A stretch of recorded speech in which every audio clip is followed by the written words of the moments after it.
Olá, meu nome é Jade, eu sou aluna do bacharel em Física da UFPEL e venho apresentar uma introdução ao estudo de nanoclusters binários com poucos átomos, um estudo de caso da liga cobre-ródio. Um nanocluster é um aglomerado de poucos átomos ou moléculas e tem tamanho nanométrico, já que as forças das suas ligações são interatômicas. Eles apresentam propriedades físico-químicas diferentes dos cristais e suas geometrias são únicas.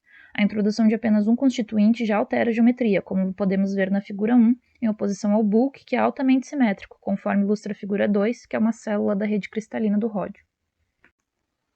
Diversas áreas vêm incluindo clusters e seu desenvolvimento teórico. Por conta da alta reatividade e seletividade, clusters são excelentes catalisadores, o que é evidenciado pela quantidade enorme e crescente de trabalhos sendo publicados sobre o assunto.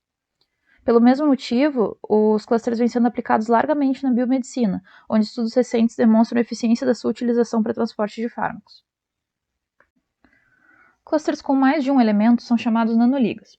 A interação entre os elementos de uma nanoliga resulta em novas ou ampliadas propriedades por conta da sinergia, o que adiciona mais graus de liberdade ao composto. Metais de transição são promissores para o estudo por conta de efeitos que podem surgir em função do fechamento da camada eletrônica D. Novos isômeros surgem da interação entre os elementos, os chamados homotópes, em que para uma mesma composição podemos observar diferentes organizações entre os elementos. A estabilidade da nanoliga pode ser controlada e variada mudando formato, tamanho, composição ou razão entre os elementos. E para elucidar a respeito disso, buscamos fazer um estudo comparativo entre as propriedades de clusters unários e a nanoliga gerada a partir deles, em particular os elementos cobre e ródio. Uma abordagem quântica é necessária para descrever um cluster. Sistemas mais complexos que o hidrogênio e com mais constituintes resultam num problema de muitos corpos, para o qual há diversas abordagens teóricas. Aqui, utilizamos a teoria do funcional da densidade, uma ferramenta computacional que usa como chave uma densidade eletrônica. Nos baseamos nas estruturas mais estáveis do cobre e do ródio da literatura para construir as ligas.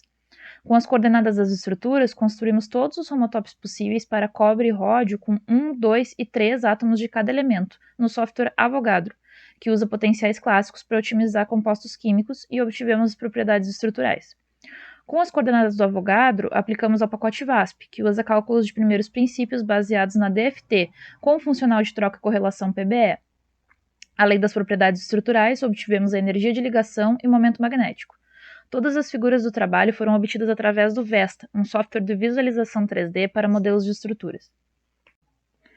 Na figura 9, podemos visualizar claramente as correções aplicadas pelo VASP em comparação com algumas das estruturas geradas pelo Avogadro. As estruturas do Avogadro estão na linha A, enquanto as do VASP estão na linha B. Na figura 10, vemos os clusters unários e binários mais estáveis obtidos pelo VASP. Vemos que o cobre tende a se organizar em geometrias planares, enquanto o ródio tende a gerar estruturas em 3 dimensões. As ligas mais estáveis seguem a tendência estrutural do cobre, ao menos para essas composições com 50% de cobre. As propriedades estão na tabela 1. Sobre o índice 1 estão os dados do VASP, sobre o 2, os do Avogadro. Se nota a correção no comprimento médio de ligação e maior precisão na coordenação dados pelo VASP, como as alterações geométricas da figura 9 sugeriam. Vemos que as ligas são mais estáveis que os clusters puros, o que é indicado pelo maior valor em módulo de energia de ligação das ligas, com exceção do cobre 1 ródio 1, que é menos estável que o ródio 2. O comprimento de ligação segue a tendência do tamanho dos elementos e por se as estruturas são planares ou 3D, de novo com exceção do cobre 1 ródio 1, que aumenta levemente.